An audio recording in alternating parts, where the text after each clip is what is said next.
What's up guys, and welcome to the first dyno video. If you're just joining us, just a high level overview of what's going on is I imported a 94 RX7, pretty much bone stock, and I'm restoring it while adding power outers. So I initially did all the maintenance, made sure the sequential system's working properly, make sure everything was just ready to go and safe before I actually started adding power adders. So I wanted to get a baseline of what this thing does bone stock as it did from the factory. Car's a fairly low mileage car. It's around 46,000 miles now. Runs great, great compression. So no worries there. As far as the dyno goes, in a perfect world, I would have all the parts ready. We'd be in a climate controlled shop and dyno each part under the same exact conditions. Unfortunately, I have to work within my own budget and within the resources I have. So I'm essentially doing this just for the RX7 community. As of now, the channel's not monetized, so I'm not doing this for money. I'm doing this as kind of a homage to the RX7Club.com's bonsai thread where he did something similar. Some of the parts he used, like the HKS Twin Power, is no longer available, so I'm gonna use a different part. There's gonna be different exhaust used. As far as the ECUs go, it's probably gonna be different. So this is gonna be similar to that thread, but this is gonna be like a video journal to help out any other guys like me that want to keep the heritage of the car, the sequential turbo systems on the RX7s. Lots of people like to go single, so this doesn't really apply to that, but this is gonna be my guide to what I would call BPU. In the super world, we call BPU, basic performance upgrades. It's a simple term. It's usually just intake, exhaust, turn up the boost, things like that. With a RX7, they're very finicky and very touchy. There's only certain things you can do without needing a tune. So that's kind of where I'm going with this video series, to teach people the proper way. RX7s get a real bad rap for being unreliable. But a lot of times it's just misunderstanding or people not knowing how to modify them properly, or not making sure the car's running properly before they start modifying. Yes, the rotary is what I would consider fragile, because it's a case where you can have some knock and you'll lose a motor, whereas you take an engine like an old 4G63, you can knock the crap out of them and they'll just keep chugging away. So in that sense, yes, they are fragile. So for this dyno day, we unfortunately had some extremely hot weather, but it is Florida. There's only so much we can do. Totally happy with the numbers, but it was probably some of the worst dynoing conditions you can be in. But I think you'll be surprised with the results, because I kind of was, given the heat we were under. So I'll roll the dyno footage and then we'll recap afterwards and go over some of the findings. Alright, I'm here with Mike at Full Detail Automotive, RX7 specialty shop, pretty well known here in the Tampa area. He's also, the reason why I came here is because he's well versed in the right-hand drive and JDM specifically. He's got a lot of personal experience with these cars. So I just want to get his estimate on what a bone stock Efini Series 6 RX7 does. Yes. Alright, so all stock form, stock catback, the whole nine, assuming the engine is healthy. I think it's going to do 230. That's what I think. It's been about my experience as well. So with even the left-hand drive stuff, with the downpipe only, I see anywhere from 225 to 250 depending on the health of the motor. So Yep. Here goes nothing.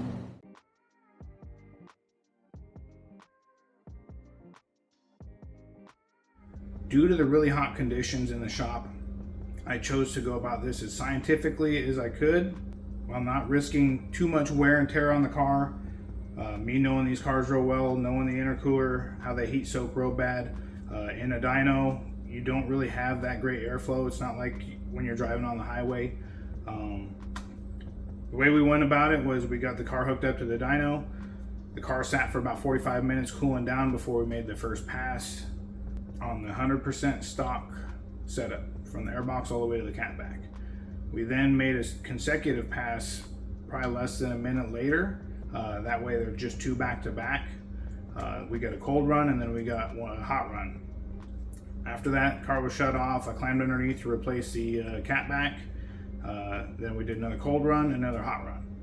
So let's go ahead and look at that footage, and we'll go over the findings after.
Alright, so we just finished the first set of runs with the stock exhaust, and peak power, after it was given time to cool off quite a bit, 232.31, peak torque, which wasn't there, but peak horsepower, 232.31 with torque at 194, and we made peak torque at 217 at 5,300. So there's our numbers there. Boost, perfect 10-8-10 pattern, which is outstanding, as Mr. Sean took care of the whole rat's nest situation, of course, before coming by. So we can watch our torque. It's pretty good. You know, secondary comes on, it spikes as it should, it drops off, and then it falls off right at the end, which is all to be expected. Same thing, horsepower dips off a little bit, but it stays pretty flat. So as far as I'm concerned, this is an excellent chart. This is a excellent representation of what a stock FD can and probably should do. So that's pretty good there. Then immediately after that, we went into the second run. It's different scaling, so don't mind the dip. It looks more dramatic than it is. But we did the second run, and we lost 8 or so horsepower just based off the heat soak situation, but all still basically the exact same characteristics with the second run. Biggest thing, which the sequential people will die on this hill, we started the run at 3,000. Right at 3,000, he floored it, and the boost came up immediately, 10 pounds. Non-sequential guys, we don't get this at all, period, under any circumstance. Well, we'll be somewhere over here. So we'll give you that. You know, this is cool and all, but we don't have this either. So I don't know. You know, I don't know. I'm definitely one of those people that have died on that hill. To me, that curve right there speaks drivability. That's where I'm in, you know, traffic bumper to bumper. That's where you're going to fill the car. If you want to just give it a stab, you want instant boost. You know, you don't want a little bit of laziness coming on. I know the new modern turbos are a lot more responsive, but I don't think you can replace the sequential setup without like a variable geometry turbo, something that's going to actually change the configuration or the turbine in real time, you know. So I'm overall pleased with this. The number is great. Temperature today in the shop is 97 degrees. So 97 degrees, Florida humidity. That's really good numbers in my opinion. At least this is consistent with what I've seen in the past with the USDM ones. This is, you know, pretty impressive for a 30-year-old car. And I'm totally happy. I don't see the catback making much of a difference. If anything else, I think it might hold horsepower a little bit longer, but the stock cat is really the restriction in the system. So I don't really see it making much of a difference other than sound. I agree with you. I think if it does anything at all, yeah, at the tail end, it's just going to bring this up a little bit, if anything. Yeah. But I agree. I don't think it's going to do much of anything. And also, after having driven a properly set up sequential car, I will concede, at any RPM, if you press the gas, it's like an electric go-kart. It does, yeah. I hate that word, go-kart, but it's like an electric go-kart. You press the gas and it does whoop, and you whoop. Yeah. For someone who's not used to that, yeah, it does catch you off guard. And it takes a while to get used to if you do at all. I'll give you that. You're not a mechanic, but in the maintainer world, okay, as someone who works on the whole thing. Yeah. I would rather lose the drivability at the low RPM than have to deal with the rest of it. Yeah. This is my only trade-off. I'm not saying sequential is better. Yeah. I'm saying sequential is better from a maintainer standpoint. Yeah. Oh, Driver definitely, standpoint, obviously it's inferior. But from a maintainer standpoint, this is my stance. From a maintainer standpoint, non-sequential is appealing. Simplicity is key, and you really can't beat the simplicity of a single turbo setup. I mean, Correct. you really can't. But There's nothing there to fail. my only complaint about the sequential system is the dip. You can feel the transition fairly heavily when it's stock, but I have known, I've worked with Steve Hahn in the past, early days when he was tuning a lot. I've ridden in a few cars Steve Hahn has tuned, and he's tuned them to where you really can't feel the transition. So unless you're well versed in the sequential feeling and tuning, like normal person wouldn't feel the transition riding in the car. I only slightly felt it because I was looking for it. So feeling a properly tuned sequential setup, you almost feel no transition. You don't get that dip as you see in the horsepower curve there. You might see a slight dip, but a normal person wouldn't be able to feel that dip. It feels like a single, but real linear power band. So it's just, you need somebody good to tune that, and maybe in the future I can get this to that point. Yeah, this would be ideal. But when we're all done, I'll pull up, there's a sequential car, B&R sequential car we just finished. The whole solenoid setup was the Mac valves. Yep. Instead of stopping. And I'll pull up that graph and you can see there is no dip. It just keeps going. Yeah. It's insane. Yeah, that's absolutely great. insane. Awesome.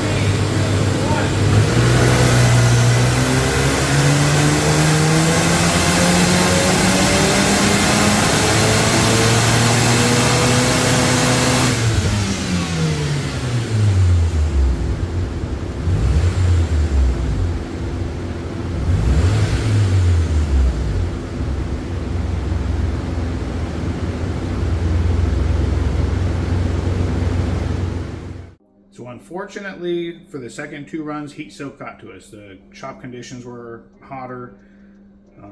We couldn't get the intercooler cool down as much as on the first run, but we still got the data we needed. The shop was 97 degrees inside, which is terrible conditions, real humid in Florida. And we just can't get enough air over this little intercooler through the front of the nose of this car with the fan we had. So as you'll see in the dyno graphs, both of the second pulls with the aftermarket exhaust were almost identical. The intercooler was already heat soaked, so both back-to-back runs were about the same. With the first dyno pull, you saw there was about an 8 horsepower difference between the first and second pull. That's because the intercooler was nice and cold, but by the end of the run it was heat soaked and the turbos just pumping out hot air. You'll see this in the dyno graphs as well. Typically you won't see power drop off as dramatic as they did here, but with how hot it was today and no airflow over this tiny little intercooler, that's where the power drop off was. So in this situation, we actually got more power off of the 100% stock setup with the stock exhaust. These are the dyno passes for each first run.